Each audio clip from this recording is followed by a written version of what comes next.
দর্শক, আমন্ত্রণ সিপিডি এবং চ্যানেল 24 এর আয়োজনে অনুষ্ঠান অর্থনীতি ও বাজেট। আমাদের আজকের বিষয় বিনিয়োগ পরিস্থিতি। আজকে আমরা কথা বলবো আমাদের তিন আলোচকবৃন্দর সাথে। আমার বায়ে আছেন জনাব লতিফুর রহমান, সাবেক সভাপতি, metropolitan chambers and commerce and industries. এছাড়া তার বায়ে আছেন ডক্টর আহসান হাবিব মনসুর, তিনি নির্বাহী পরিচালক policy research institute of Bangladesh. তার বায়ে আছেন ডক্টর খন্দকার গোলাম মোয়াজ্জেম, তিনি সেন্টার ফর পলিসি সিপিডির অতিরিক্ত গবেষণা পরিচালক। এছাড়াও স্টুডিওর বাইরে থেকে আমাদের সাথে যোগ দিবেন জনাব মাহবুবুল আলম, সভাপতি, Chittagong chamber and commerce industries. তিনি আমাদের সাথে এখন যোগ দিয়েছেন। আমি প্রথমেই প্রশ্ন করতে চাচ্ছি ডক্টর খন্দকার গোলাম মোয়াজ্জেম আপনার কাছে, যে আমরা তো সারা বছর ধরেই এক ধরনের শঙ্কার ভিতর দিয়ে গেছি বিনিয়োগ পরিস্থিতি নিয়ে। এখন যে আসছে বাজেটকে সামনে রেখে এই মুহূর্তে আপনি এই অর্থ বছরের বিনিয়োগ পরিস্থিতি, বিশেষত ব্যক্তি খাতের বিনিয়োগ পরিস্থিতি সম্পর্কে আপনার মূল্যায়ন কি? ধন্যবাদ। ব্যক্তি খাতে বিনিয়োগ পরিস্থিতির ক্ষেত্রে নির্বাচন পূর্বকালে যে ধরনের আশঙ্কার জায়গাটি ছিল, নির্বাচন উত্তরকালে তার সে জায়গাটিতে আমার মনে হয় লক্ষণীয় উন্নতি দেখা যাচ্ছে, কিছুটা হলেও সেদিকে ইঙ্গিত রয়েছে।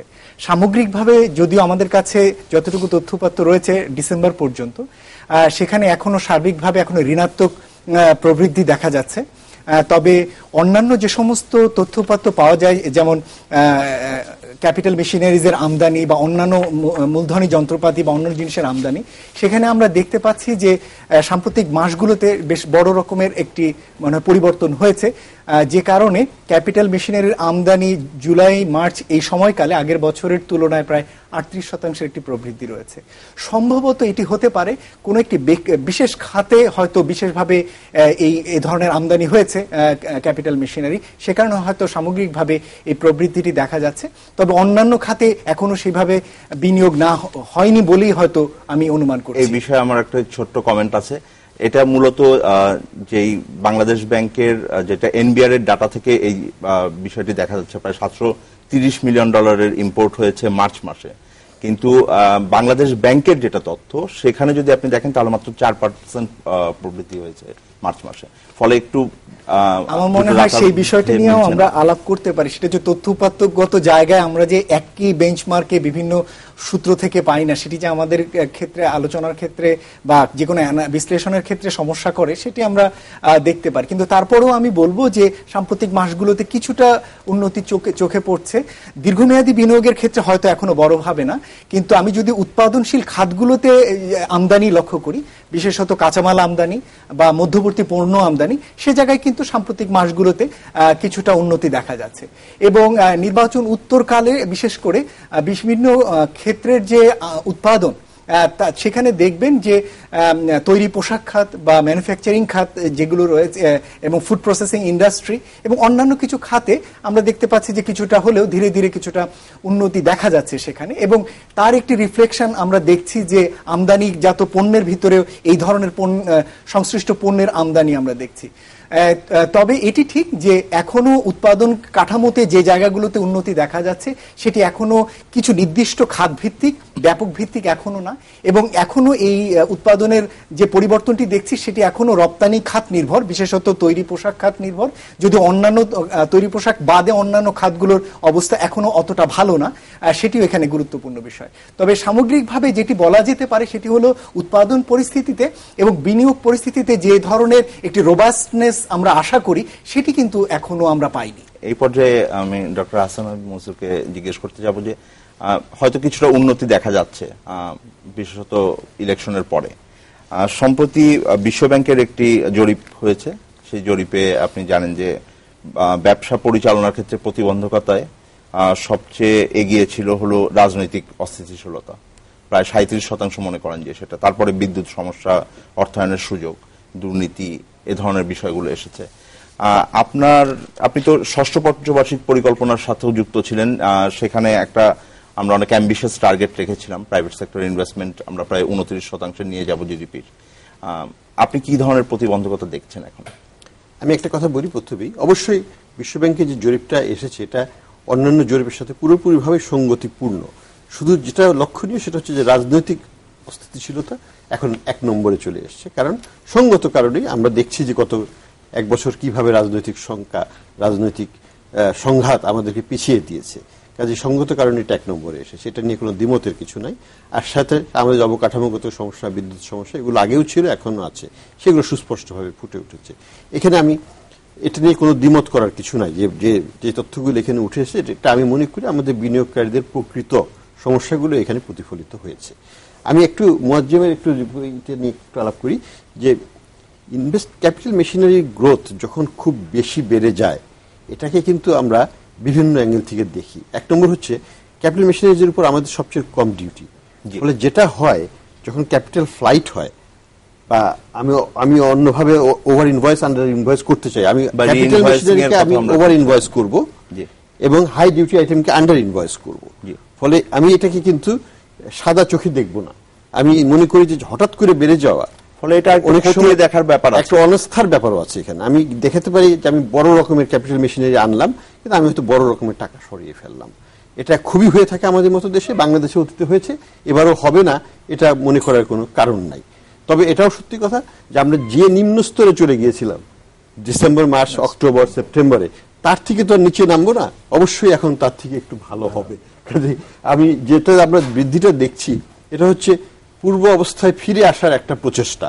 এখনো আমরা কিন্তু পূর্বের অবস্থায় যেতে পারি নাই, কিন্তু কিছুটা উন্নতি আপনি দেখতে কিছুটা উন্নতি, যেটা হচ্ছে একেবারে অধপতন থেকে একটু স্তরে আমরা এসেছি। কিন্তু যেটা 7% বা তার ঊর্ধ্বের গ্রোথের জন্য যে ধরনের বড় রকমের আমরা আমদানি দেখতে চাই, আমরা বিনিয়োগ দেখতে আশা করি, সেটা হওয়ার সম্ভাবনা কিন্তু আমি বর্তমান পরিস্থিতিতে, যেখানে এখনো আমাদের সবার মনে নারায়ণগঞ্জ নিয়ে আমরা চিন্তা করছি, আমরা বাজেট নিয়ে অতখানি চিন্তা করার সময় নেই। আপনি দেখেন পত্রিকা বা আমাদের মিডিয়াতে ফোকাসটা কোথায়?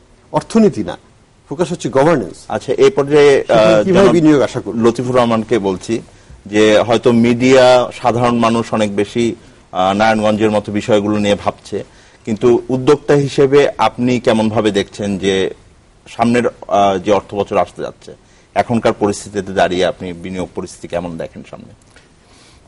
দেখেন, আপনি নারায়ণগঞ্জ বললেন একটা নাম, বা ল অ্যান্ড অর্ডার এরিয়া, এটা অবশ্য কিন্তু আমি বিনিয়োগ করি বা না করি, এটা একজন নাগরিক হিসাবে এটা টপ অফ মাইন্ড আছে।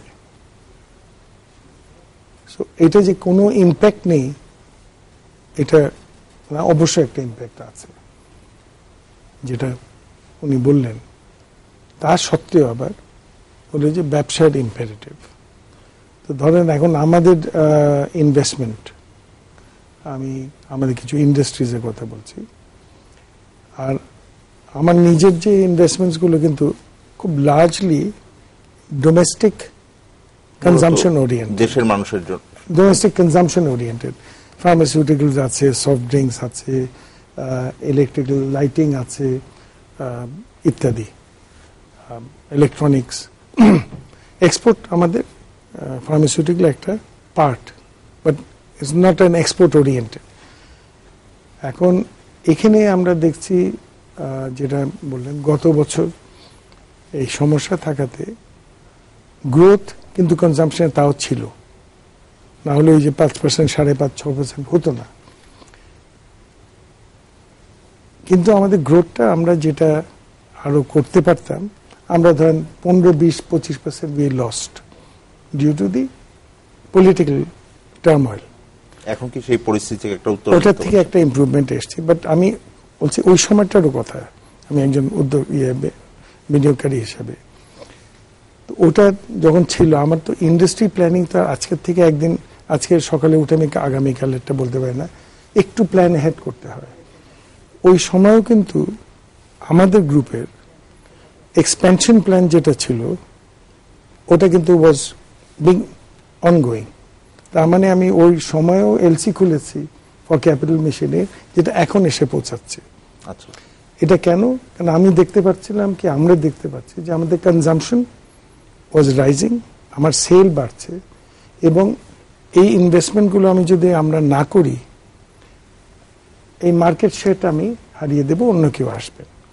সো একটা হলো যে আরো বাড়তে পারতো। আই রিপিট, আমাদের যা গ্রোথ হচ্ছে, আমরা ইনভেস্টমেন্ট করছি, যদি এই ল অ্যান্ড অর্ডার এন্ড এই অ্যাটমসফিয়ারটা যদি আমাদের আরেকটু স্টেবল হতো, ভালো হতো, আরো ভালো হতো না, অবশ্য আমরা আরো গ্রোথ করতে পারতাম। ওই যেটা বললেন 6 জায়গায় কিন্তু 7-8 আমাদের হাতে। আমরা সামনে কেমন দেখছেন আগামী অর্থ বছরের জন্য? এখন যদি আজকে যেটা দেখি, আমি যদি এটা মোটামুটি থাকে, এগেন ওই যে নারায়ণগঞ্জ বললেন, বিভিন্ন এরকম ইনসিডেন্টস যেগুলো আমরা শুনতে থাকি, দেখতে থাকি, এটা অফকোর্স একটু সেটব্যাক হয়। তা সত্ত্বেও গ্রোথ আমি দেখছি এবং আমি মনে করছি যে আমাদের গ্রোথটা হবে। অনেক সময় স্যাডনেসটা হলো যে growth up to our potential হয় না, কিন্তু এক ধরনের প্রবৃদ্ধি হচ্ছে। এই পর্যায়ে যদি আমি একটু চট্টগ্রামে আপনার সাথে আরেকজন ব্যবসায়ীর সাথে কথা বলি। মাহবুল আলম সাহেব, আমাকে শুনতে পাচ্ছেন? মাহবুল আলম সাহেব, আপনার কাছে জানতে চাইবো যে, ধন্যবাদ, আমি জানতে চাইবো যে লতিফুর রহমান সাহেব যেটা বললেন যে পরিস্থিতির কিছুটা উন্নতি হয়েছে, এ পর্যায়ে আগামী অর্থ বছরের জন্য আপনাদের বিনিয়োগ ভাবনা কি? আপনারা কতখানি বিনিয়োগমুখী আছেন যদি আমি জিজ্ঞেস করি? হ্যাঁ, ধন্যবাদ আপনাকে। আপনার মাধ্যমে আমি সবাইকে ধন্যবাদ জানাই যারা ওখানে আলোচনায় আছেন। আসলে বিনিয়োগের জন্য যেটা বেশি প্রয়োজন সেটা হচ্ছে নাম্বার 1 পাওয়ার, নাম্বার 2 গ্যাস এবং নাম্বার 3 হচ্ছে ল্যান্ড। এই জিনিস তিনটাই কিন্তু একটা বিনিয়োগকারীর, একজন উদ্যোক্তার জন্য বড় ইম্পর্টেন্ট। এখন যে 6টি মাস বা 4টি মাস আমাদের জন্য একটা অশনি সংকেত ছিল, সেই 4টা মাস আমরা ওভারকাম করে এসেছি। বাট যেটা আমাদের প্রশ্ন সেটা হচ্ছে আমাদেরকে বিনিয়োগ করতে হবে। এবং আপনি দেখবেন বাংলাদেশ স্বাধীন হওয়ার পর থেকে এই পর্যন্ত যেটুকু সাফল্য সেটা কিন্তু প্রাইভেটেশনের। প্রাইভেট সেক্টর এগিয়ে এসেছে বলে আজকে বিনিয়োগ হয়েছে এবং এই বিনিয়োগটা দিন দিন বৃদ্ধি পাচ্ছে। আমরা যেখানে 6 ছিলাম সেটা এই বিনিয়োগকারীদের সেটা নিয়ে যাবে আলটিমেটলি 7 বা 8-এ। কিন্তু এখানে সবচেয়ে ভেরি ইম্পর্টেন্ট যে সেটা হচ্ছে আমাদেরকে একটা এনভায়রনমেন্ট দিতে হবে। সেই পরিবেশের জন্য কি গুরুত্বপূর্ণ হবে মাহবুব সাহেব? না, এই পরিবেশের জন্য আমাদেরকে সবচেয়ে যেটা বেশি দিতে হবে সেটা হচ্ছে গুড গভর্নেন্স। আমাদেরকে যদি এই মুহূর্তে আমাদের নিরাপত্তা দরকার, ব্যবসায়ীদের একটা ব্যবসা বান্ধব পরিবেশ দিতে হবে এবং ব্যবসায়ীদেরকে নিরাপত্তা দিতে হবে। ব্যবসার জন্য যে যে সমস্ত প্রয়োজন, যেমন ল্যান্ড আপনাকে ইজিভাবে দিতে হবে, গ্যাস আপনাকে ইজিভাবে দিতে হবে, পাওয়ার আপনাকে ইজিভাবে পেতে হবে।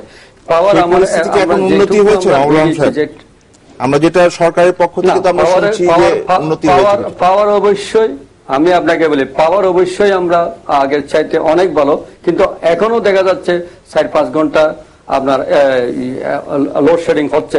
কিন্তু যেটা গ্যাসটা কিন্তু নাই বললে ছাড়ে। যেখানে এখানে চিটং এর কথাই বলি আমি, যেখানে 450 মিলিয়ন ঘনফুটের দরকার, সেখানে চিটং পাচ্ছে মাত্র 200 থেকে 220 মিলিয়ন ঘনফুট। আমি জানি যে 3000 কোটি টাকার মেশিনারি, আইডল মেশিনারি এসে বসে আছে, যেগুলি গ্যাস কানেকশনের জন্য তাদের ইন্ডাস্ট্রিগুলি রান করতে পারছে না। এই যদি অবস্থা হয় তাহলে সে ব্যাংকরাফট হবে। ব্যাংকরাফট হলে কি হবে? আলটিমেটলি সে দেউলিয়া হবে, ইন্ডাস্ট্রির উদ্যোক্তা দেউলিয়া হবে এবং আলটিমেটলি এমপ্লয়মেন্ট জেনারেশন হবে না। আর এমপ্লয়মেন্ট জেনারেশন না হলে পরে হবে আমরা যে সেটা হবে না। আমরা নিশ্চয়ই আপনার সাথে একমত। এই জিনিসগুলো আমাদের ভাবতে হবে।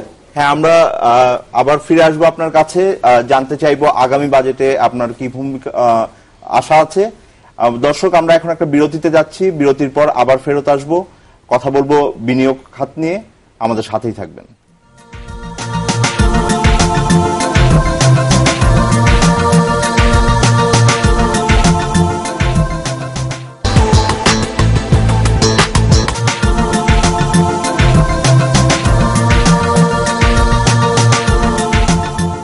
ধন্যবাদ দর্শক আমাদের সাথে থাকবার জন্য।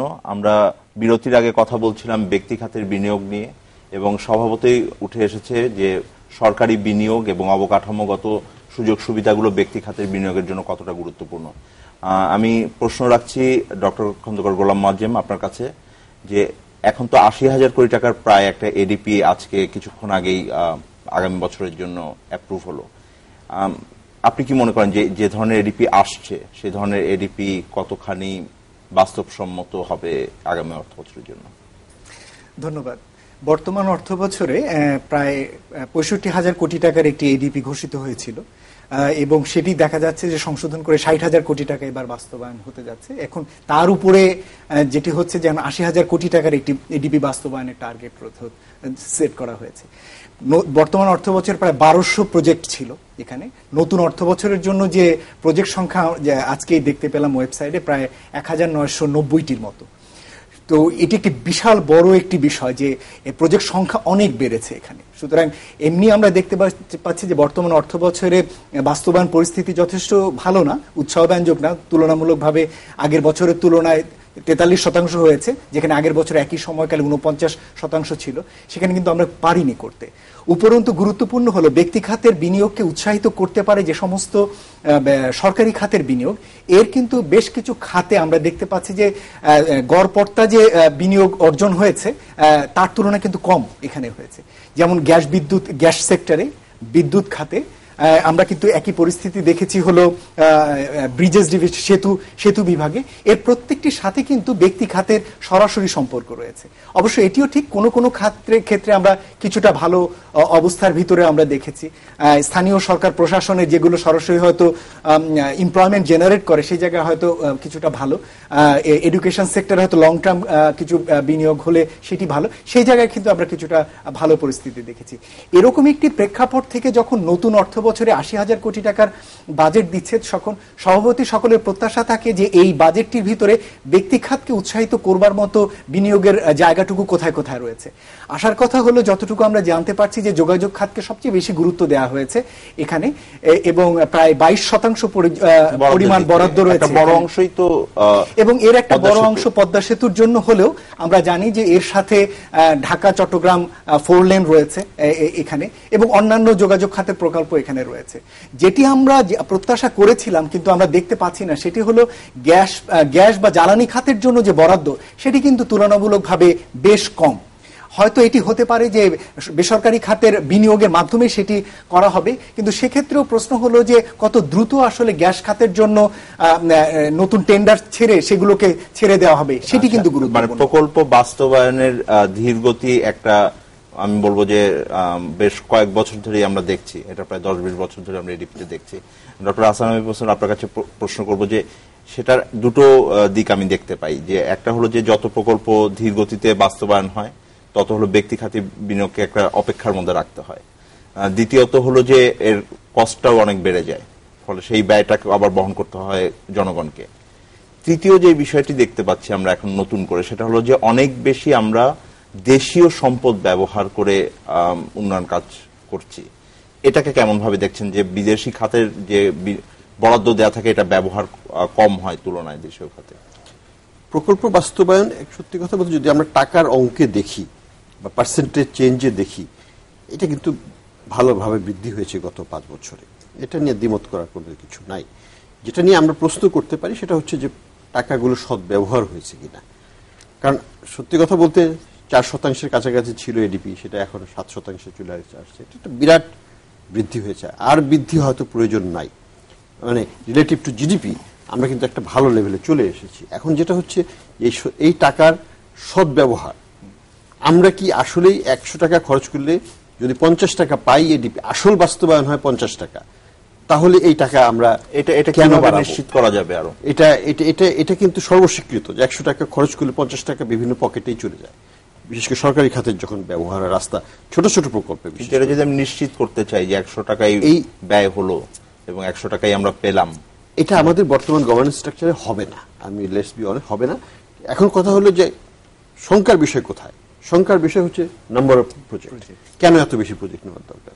আমার যেগুলো চলমান প্রকল্প আগে সেগুলোকে আমি শেষ করি বা অনেকাংশে আগিয়ে নিয়ে তারপরে নতুন প্রকল্প অ্যাড করব, সেটা না করে আমি প্রকল্প বাড়িয়ে দিচ্ছি। ফলে যেটা হচ্ছে যে এই ঢাকা-চিটাগাং হাইওয়ে, যেটা আমাদের 2-3 বছর আগে শেষ হয়ে যাওয়া উচিত ছিল, সেটা এবছরও হবে না, আগামী বছরও হবে কিনা সন্দেহ হয়, সেটা একটা সমস্যা। 2 নম্বর জিনিস হচ্ছে আমাদের অর্থমন্ত্রী মহোদয় নিজেই বলেছিলেন যে এবার আর নতুন রাস্তার করার জন্য কোনো প্রকল্প দেব না। সাধুবাদ জানিয়েছিলাম যে সত্যি সত্যি বাংলাদেশের গ্রামাঞ্চলে এখন আর রাস্তার প্রয়োজন নাই, রাস্তার উন্নয়নের প্রয়োজন, রাস্তাটাকে সার্ফেসিং এর প্রয়োজন, ব্রডেনিং এর প্রয়োজন আছে, নতুন রাস্তা করার কোনো প্রয়োজন নাই। নতুন এমপিও করে এডিপির মাধ্যমে নতুন স্কুল কলেজ অমুক তমুক প্রয়োজন নাই। প্রচুর স্কুল হয়েছে, ছাত্রী পাওয়া যায় না, ছাত্র পাওয়া যায় না। গ্রাম অঞ্চলে স্কুল আছে, টিচার আছে, কিন্তু ছাত্রছাত্রী নাই প্রচুর। আপনি গুনতে যান শত শত, কিন্তু আমরা নতুন করে আবার এমপিও দিচ্ছি। এই জিনিসগুলোকে অপচয়ই আমি বলবো, এটা দিয়ে সোশ্যাল প্রোগ্রেশন হচ্ছে না। আমরা এটাকে আমাদের পলিটিক্যাল সন্তুষ্টি হতে পারে, কিন্তু উন্নয়ন হবে না। আর সরকারের বর্তমান যে প্রশাসনিক কাঠামো, এটা কতখানি প্রস্তুত এত বড় এডিপি বাস্তবায়নের জন্য? প্রশাসনিক কাঠামো যদি সত্যিকার ভাবে বাস্তবায়ন করত, তাহলে আরো অনেক দক্ষ হতে হতো। কারণ যেটা আমরা ফলশ্রুতিতে আমরা দেখি, বৈদেশিক সাহায্য সংশ্লিষ্ট যেসব প্রকল্প, সেগুলোর বাস্তবায়ন কিন্তু বাড়ছে না, বা সেটার গতিশীলতা বাড়ছে না। যেটা বাড়ছে সেটা হচ্ছে দেশীয় অর্থায়নে ছোট ছোট প্রকল্প। কারণ হচ্ছে এখানে কোনো আমাদের দায়বদ্ধতা নাই, টাকার ব্যবহার হলো কি হলো না কেউ খোঁজ নিতে যাচ্ছে না। আমাদের প্রজেক্ট বাস্তবায়নের পরে যেটাকে বলে monitoring and post project evaluation, সেটা হয় না, এবং হলেও সেটা শুধু টাকার অঙ্ক হিসাব করা হয়, সেটা গুণগত মান নিয়ে প্রশ্ন উঠে না। অর্থাৎ একটা প্রাতিষ্ঠানিক সংস্কারের কথা তো একটা বড় রকমের চ্যালেঞ্জ হচ্ছে পারফরমেন্স অডিট করা। পারফরমেন্স অডিট বাংলাদেশে নাই। আচ্ছা, আমি একটু জনাব লতিফুর রহমান সাহেবের কাছে যাই, যে আমাদের অবকাঠামোগত উন্নয়নের ক্ষেত্রে সরকার পিপিপি কথা বলেছিল, যেখানে বলেছিল যে সরকার একার পক্ষে করতে পারবে না, ব্যক্তিগত খাতও এগিয়ে আসবে, একসাথে হাত ধরে আমরা অবকাঠামো উন্নয়ন করব। আর সার্বিকভাবে যদি বলি, পিপিপি খাতে আমাদের খুব একটা সাফল্য নেই। এটা কেন মনে করছেন আপনি, যে ব্যক্তি খাতে গিয়ে আসছে না, সরকার আমন্ত্রণ জানাতে পারছে না ঠিক মতো? আমি নিজেও খুব একটা পরিষ্কারভাবে বলতে পারবো না যে কেন। আমি খালি অনুমান করতে পারি যে একটা হতে পারে যে পিপিপিতে ধরেন, যদিও 4 লেন এই যেটা এটা ওর মধ্যে নেই, কিন্তু এর আগে শুনেছিলাম যে একটা 6 লেন একটা এক্সপ্রেসওয়ে হওয়ার প্রয়োজন, এবার রাখা হচ্ছে। এবং আমি মনে করি যে এই 4 লেনটা, জাস্ট আমি একটু ডাইগ্রেস করলাম, 4 লেনটা হলো একেবারে মিনিমাম রিকোয়ারমেন্ট, যেটা পরশুদিন হওয়া উচিত ছিল। যদি ঢাকা চিটাগং আপনার একটু করেন 6 লেনের নিচে, এটা দেশের কোনো, এটা সম্ভব না এই দেশের, আপনার যদি আপনি ইকোনমিক অ্যাক্টিভিটি চান। বাট ওইটা ধরেন পিপিপিতে আসতে পারে। ওখানে জায়গা, জমি, এগুলা যে এগুলা গভর্নমেন্টের প্রোভাইড করতে হবে। অ্যান্ড আমি মনে করি এটাতে ওদের গভর্নমেন্ট ওরকম যারা কোম্পানিজ বা পার্টি যাদের গ্লোবাল এক্সপিরিয়েন্স আছে, ওরকম টাইপ অফ ইয়েকে পিপিপিতে আনলে তাহলে এটা সম্ভব। কিন্তু অন্য অন্য খাতে পিপিপির অ্যাকচুয়ালি আপনি যেটা বললেন, আমি খুব একটা অ্যাক্টিভিটি দেখিনি, এটা কাগজে। আমরা একটু চট্টগ্রামে যেতে চাই। মাহবুল আলম সাহেব আমাদের সাথে আছেন। মাহবুল আলম সাহেব, দুটো বিষয় আছে। একটা হলো যে পিপিপিতে যতটুকু সাফল্য এসেছে, একটা বিষয় আমরা দেখতে পেয়েছি যে এটা অনেক সাশ্রয়ী না, এটার মূল্য নিয়ে অনেক বিতর্ক সৃষ্টি হয়েছে। দ্বিতীয়ত হলো যে স্বাভাবিকভাবে অবকাঠামোগত অন্যান্য যে উন্নয়ন হয়েছে, অর্থাৎ বিদ্যুৎ খাতে কিছুটা উন্নয়ন হয়েছে, অর্থাৎ অবকাঠামো কি সেখানেও আমরা দেখেছি যে মূল্য অনেক বেশি দ্রুত হারে বাড়ছে। আপনি কিভাবে দেখেন যে অবকাঠামো সরবরাহটা অনেক বেশি জরুরি, নাকি এর সাথে সাথে এটাকে সাশ্রয়ী করা জরুরি হবে? আপনারা নাকি মনে করছেন যে যে দামেই দেওয়া হোক আপনাদের অবকাঠামো দিলে আপনাদের বিনিয়োগ এগিয়ে যাবে? ধন্যবাদ আপনাকে। আবার আসলে আপনি যেটা বলেছেন যে বিদ্যুৎ খাতে যে উন্নয়ন, সেটা অবশ্যই হয়েছে। সেটা আজকে আমরা যদিও বা আমরা বিদ্যুতের টাকা বেশি দিচ্ছি, কিন্তু আমরা আনরিপ্টেড পাচ্ছি, আমরা ইলেকট্রিসিটি পাচ্ছি, এবং আমাদের ফ্যাক্টরিগুলি বা আমাদের ব্যবসাগুলো আমরা চালিয়ে যেতে পারছি। কিন্তু তারপরও এখন দেখা যাচ্ছে আলটিমেট যেটা গোল, সেটা কিন্তু হয় নাই। কারণ এখন আবার দেখা যাচ্ছে ডেইলি 4-5 ঘন্টা আবার বিদ্যুৎ লোডশেডিং হচ্ছে, এবং সেটা আবার কিন্তু আমার মনে হয় আরো বেশি প্রয়োজন বিদ্যুৎ বাড়ানো। নাম্বার 2 যেটা বলছেন যে গ্যাস বা অবকাঠামো যেটা কথা এসেছে, ঢাকা চট্টগ্রাম হাইওয়ে, আমরা দেখেছি গত 6 মাসে যখন 4 মাসে যখন হরতাল ব্লগে যে সমস্ত প্রবলেম ছিল, তখন ঢাকা থেকে চট্টগ্রামে একটা গাড়ি আসতে, একটা এক্সপোর্টের গাড়ি পাঠাতে বা 1 লক্ষ টাকা পর্যন্ত ভাড়া দিতে হয়েছে। 1 লক্ষ টাকা ভাড়া দেওয়ার পরও সেই গাড়িটা কিন্তু অন টাইম পৌঁছে গেছে কিনা, সেটা পথে জ্বালিয়ে গেছে কিনা, সেটা ব্যবসায়ীরা শঙ্কিত ছিল। তারপরও ব্যবসায়ীরা প্রাইভেট সেক্টর, আমি বারবার বলতেছি প্রাইভেট সেক্টর, তারপরেও কিন্তু প্রাইভেট সেক্টর দমে নেই। তার ব্যবসাটা সে রান করার জন্য সে গাড়িতে রিস্ক নিছে, তার রাস্তায় রিস্ক নিছে, তার ফ্যাক্টরিগুলো চালু রাখছে। মোটামুটি ভাবে একজন ব্যবসায়ী, একজন উদ্যোক্তা কাজ চালিয়ে গেছে। কিন্তু এই যে ঢাকা চট্টগ্রাম হাইওয়ে পিপিপির মাধ্যমে যদি দেওয়া হতো, তাহলে আজকে হয়তো বা সেটা অনেকটা তাড়াতাড়ি হতো। কিন্তু আমরা দেখলাম কি, এখানে একটা চাইনিজ কোম্পানি আসলো, সে চাইনিজ কোম্পানি কাজ না করে সে চলে গেল। তাকে আবার নতুন যোগাযোগ মন্ত্রী উনি আবার ওনাদেরকে কনভিন্স করে এনে এখন কাজটা মোটামুটি ভাবে এগিয়ে নিয়ে যাচ্ছে। আমার বক্তব্য হচ্ছে যে লাইফ লাইন যেখানে যেটাকে বলি, যে ঢাকা চট্টগ্রাম হাইওয়ে, যেটা life line of the country, যেটার উপর পুরো বাংলাদেশের অর্থনীতিটাই নির্ভর করে। 82% মাল এক্সপোর্ট এবং ইম্পোর্ট হয় চট্টগ্রাম বন্দর দিয়ে। সেই এক্সপোর্ট এবং ইম্পোর্টের মাল যে রাস্তাটা দিয়ে আমরা বাংলাদেশের প্রত্যন্ত অঞ্চলে বিভিন্ন ডিস্ট্রিক্টে যায়, সেই রাস্তাটা এতদিন, আজকে প্রায় 10টি বছর এটা 4 লাইন হলো না। এটা কখন এক্সপ্রেস লাইন হবে সেটাও অনিশ্চিত। আপনি বললেন, একজন বললেন যে আরো তো 1 বছরে হবে কিনা সন্দেহান।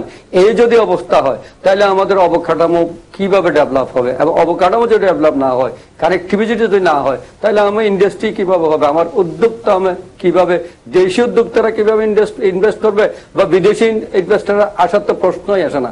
কাজে আমি মনে করি যে অবকাঠামো উন্নয়ন, this is very very important for the development of the economy. আমি আরেকটা জিনিস বলবো, যেটা গ্যাসের কথা আসছে, আমি একটা মিনিট আমি বলি। আজকে গ্যাস যেটা না হচ্ছে না, পাচ্ছে না, তার জন্য অল্টারনেট যদি এলএমজির চিন্তা করা হয়, তাহলে যদি এলএমজি যদি না হয়, তাহলে আমরা গ্যাসটা কিভাবে আমরা এখানে এই গ্রেটার চিটং এ কিভাবে আপনার ফুলফিল করবে এবং কিভাবে ইন্ডাস্ট্রি সেট আপ হবে, সেটা আমাদের বোধগম্য নয়। এগুলি যদি না হয়, তাহলে আপনার বিনিয়োগ কিভাবে হবে? এই প্রশ্নটা আমি আজকে সবার কাছে করতে চাই। ধন্যবাদ মাহমুদ আলম সাহেব, আপনি অনেকগুলো গুরুত্বপূর্ণ কথা বলেছেন। আমরা আপনাকে ধন্যবাদ দিব আমাদের সাথে থাকবার জন্য। আমরা এখন বিরতিতে যাচ্ছি, আপনাকে আরেকবার ধন্যবাদ। দর্শক, আমরা বিরতির পরে ফিরে আসব। আমাদের উপস্থিত যে 3 জন আলোচক আছেন, তাদের কাছে জানতে চাব যে আগামী বাজেটে তাদের প্রত্যাশা কি বিনিয়োগের প্রেক্ষিতে। আমাদের সাথেই থাকবেন।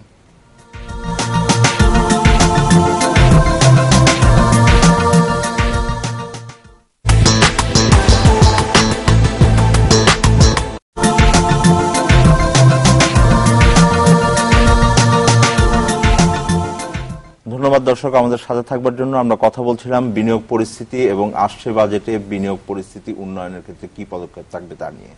আমরা এখন প্রশ্ন রাখবো জনাব লতিফুর রহমান সাহেবকে। লতিফুর রহমান সাহেব, আসছে যে বাজেট, সেই বাজেটে বিনিয়োগ পরিস্থিতি যদি আরো বেগবান করতে হয়, আপনি কি ধরনের পদক্ষেপ দেখতে চান? করকাঠামোতেই মূলত আমি যদি বলি যে বিনিয়োগ বান্ধব কোনো যদি ডিসিশন আসে, তাহলে সেটা কেমন?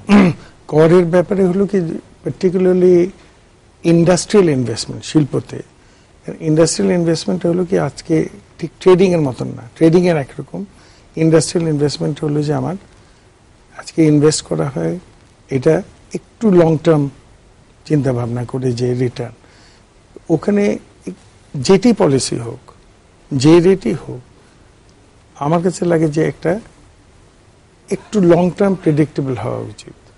আমরা এখন দেখি কিছু কিছু দেখে এসছি, হঠাৎ বছরের লাস্ট 4 মাসে, 3 মাসে, 6 মাসে একটা এসআরও করে একটা সাপ্লিমেন্টারি ডিউটি বা এটা দিয়ে বাড়িয়ে দেওয়া হলো।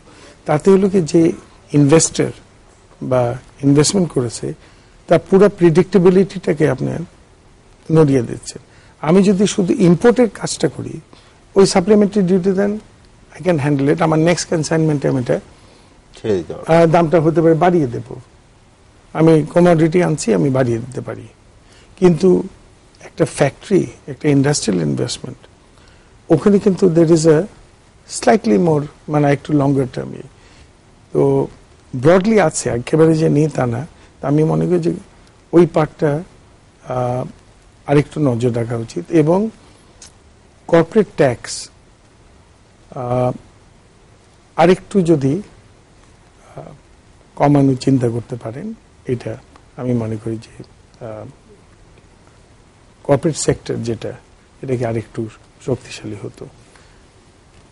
আর আরেকটা কথা, যদি এটা ঠিক বাজেট বা বাজেটের সাথে না, আমাদের এই যে স্টক মার্কেট নিয়ে সমস্যাটা দেখি, আমি এটা আগেও বলেছি অনেক ওভার দি ইয়ার্স, আমি কিন্তু আজ পর্যন্ত শুনি অনেক রকম কথা যে এই স্টক মার্কেটে এই ম্যানিপুলেশন হয়েছে, এইটা ম্যানিপুলেশন করা হয়েছে, কমিটি করা হয়, রিপোর্ট আসা হয়।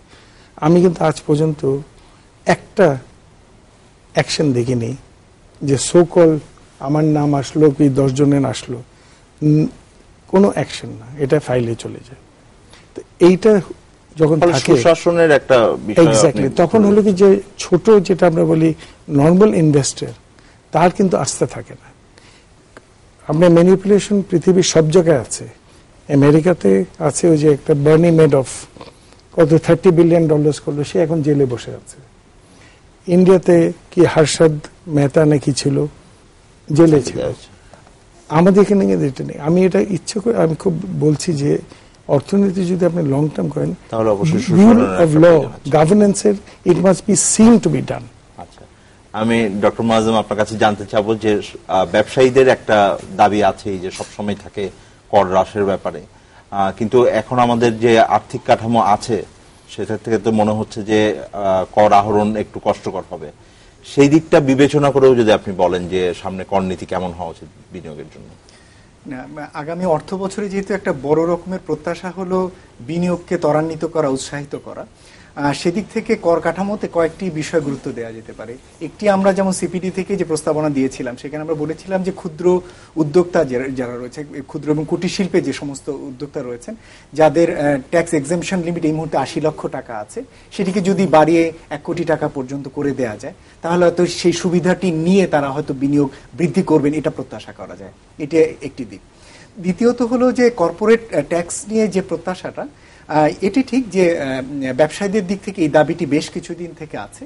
তবে যে যুক্তিতে আসলে বলা হয় সবসময় যে কর্পোরেট ট্যাক্স আমাদের এখানে তুলনামূলকভাবে অন্যান্য দেশের থেকে অনেক বেশি, আমরা তুলনা করে দেখেছি আসলে আমাদের থেকেও বেশিও রয়েছে, এমনকি দক্ষিণ এশিয়ার ভিতরেও বেশি রয়েছে।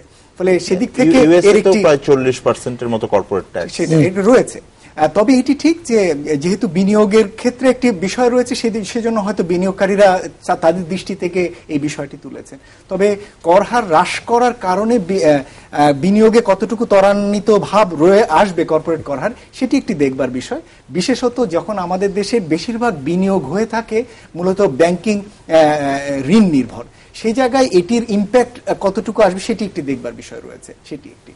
আর সামগ্রিকভাবে আরেকটি যেটি আমরা আমাদের সিপিডির প্রস্তাবনার ভিতরে নিয়ে এসেছিলাম, সেটি হলো যে বিনিয়োগ হ্রাস হয়ে যাওয়ার পিছনে ভোক্তা পর্যায়ে যে এক ধরনের চাহিদার ঘাটতি, সেটি কিন্তু একটি গুরুত্বপূর্ণ বিষয়। সেটিকে কিভাবে বাজেটের মাধ্যমে অ্যাড্রেস করা যায়, সেজন্য আমরা যেটি প্রস্তাব রেখেছিলাম যে করমুক্ত আয়সীমার এই মুহূর্তে যে 2,20,000 টাকা রয়েছে, সেটিকে যদি বাড়িয়ে দেওয়া যায়, তার ফলে যদি ভোক্তা পর্যায়ে এক ধরনের ত্বরণ সৃষ্টি হয়, এবং একই সাথে রেমিটেন্সের প্রবৃদ্ধি বাড়ানোর যদি জায়গা থাকে, তাহলে সেটিও আমার মনে হয় নজর দেওয়া দরকার। আচ্ছা, আমি ডক্টর হাসান মনসুর আপনাকে সার্বিকভাবে বলবো, একটা বড় পরিবর্তনের কথা শোনা যাচ্ছে, এখন আমরা জানি না বাজেটে কি আসবে, যে সম্পূরক শুল্ক কমে যাবে অনেক দ্রুত হারে। আপনি কিভাবে দেখছেন যে স্থানীয় উদ্যোক্তাদের বিষয়টি? খুব সংক্ষেপে আমাদের হাতে সংক্ষেপে বলতে চাই যে আমাদের সরকারের সামনে বড় একটা চ্যালেঞ্জ এই বাজেটের আকার বড় হয়েছে, তাহলে আমাদের রাজস্ব সংগ্রহ করতেই হবে। এবং রাজস্ব সংগ্রহের চ্যালেঞ্জটাকে আমি মনে করছি যে সবচেয়ে বড় হার্ডল ফর দ্য গভর্নমেন্ট। এবছর মাত্র 10% প্রবৃদ্ধিও হয় নাই এখন পর্যন্ত, জুলাই 8%-এর মতো আছে। এই 8% নিয়ে আমরা কিভাবে আগামীতে 25% বা আরো উপরের দিকে যাব, সেটা কিন্তু আমরা এখনো কোনো দিক নির্দেশনা পাই নাই। কারণ অর্থনীতি যদি আমরা গতিশীলতা ফিরিয়ে না আনতে পারি, এবং জাতীয় রাজস্ব বোর্ডে যদি বড় রকমের সংস্কার কার্যক্রম, মূল্য সংযোজন কর এবং আয়কর, এই দুই ক্ষেত্রে আমরা না করতে পারি, বিশেষ করে অটোমেশন, ট্যাক্স পেয়ারের সংখ্যা বৃদ্ধি এবং তাদেরকে সেবার মাধ্যমে তাদের কাছ থেকে কর আহরণ, সেইটা সফট টাচ পলিসি দিয়ে সেটা যদি করতে না পারি আমরা কিন্তু এই লক্ষ্যমাত্রা অর্জন করতে পারবো না। তাহলে কিন্তু এবছরের মতো আমাদের দেখা যাচ্ছে, এবছর কিন্তু একটা জিনিস লক্ষণীয়, এডিপি জাতীয় আয়ের তুলনায় এবছর হয় সমান আছে বা কমে গেছে গত বছরের তুলনায়। আমাদের একই রকমের ফল হতে পারে, আমাদের টাকা থাকবে না, টাকা না থাকলে আমি ব্যয় করব কিভাবে, আমার বাজেট বাস্তবায়ন করব কিভাবে। সরকারকে যেন আমি আবার বলবো সংস্কারের দিকে নজর দিন, সংস্কারমূলক কার্যক্রম, ভ্যাটের যে আপনাদেরই যেটা আইন আছে সেটাকে বাস্তবায়ন করার ব্যবস্থা করুন সঠিকভাবে পর্যায়ক্রমে। ধন্যবাদ আলোচকবৃন্দ। দর্শক, আমরা অনেকক্ষণ কথা বলেছি বিনিয়োগ পরিস্থিতি নিয়ে। সার্বিকভাবে যেটা উঠে এসেছে যে বিনিয়োগ পরিস্থিতি কিছুটা হয়তো উন্নতি করছে, কিন্তু এখনো অবকাঠামোগত সুবিধা এবং অন্যান্য সুশাসনের বিষয়গুলো বড়ভাবে ঝুঁকির মধ্যে আছে। এছাড়াও আমাদের বাজেট প্রস্তাবনার ক্ষেত্রে সবচেয়ে বড় দিক এসেছে যে কর ব্যবস্থাপনায় একটা পরিবর্তন প্রয়োজন, কিন্তু সেই সাথে কর রাজস্ব আহরণের বিষয়টিও লক্ষ্য রাখতে হবে। আপনারা আমাদের সাথেই থাকবেন আগামী আরো 2 দিন। আমরা আবার আগামীকাল ফেরত আসবো সন্ধ্যা 6টায়। চোখ রাখবেন সমকালের পত্রিকায়, আজকের আলোচনার সংক্ষিপ্ত রূপ সেখানে দেখা যাবে। ধন্যবাদ।